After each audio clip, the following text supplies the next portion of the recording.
প্রথমে সবাইকে জানাই শুভ রাধা অষ্টমী।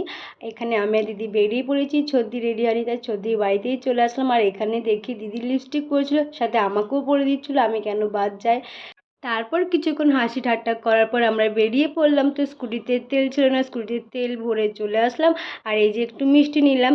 তো আজকে যেহেতু রাধা অষ্টমীতে রাধা আর কৃষ্ণর মন্দিরে এসেছি, আমি এই ফার্স্ট টাইম এসেছি, এর আগে দিদি এসেছিলো, এসে তো আমার খুব ভাল লাগছিলো আর শান্তি লাগছিলো।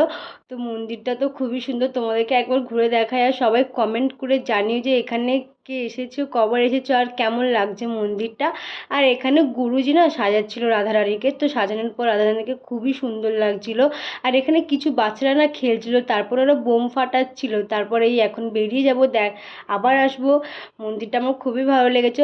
তো এখন বাড়ি ফিরবো, তো রোড রাস্তায় যাবো না, ভেতর রাস্তায় যাবো। তো এখন বাড়িতে চলে আসি। তো এখন ছদির বাড়িতে যাবো, তো ভাবলাম যে চিকুর সাথে দেখা করে আয়। তো চিকু ভেবেছে যে এখন কোথায় যাবো, তার জন্য কিছুতেই কোল থেকে ছাড়ছিল না। আর এখানে ছদির বাড়িতে আমরা চলে এসেছি। ছদিকে বলেছিলাম যে আজকে তোর বাড়িতে লুচি খাবো আর কি। তো দিদি সব কিছু রেডি করছিল, এখানে লুচি তরকারি সব হয়ে গেছে খাওয়া দাওয়া করে।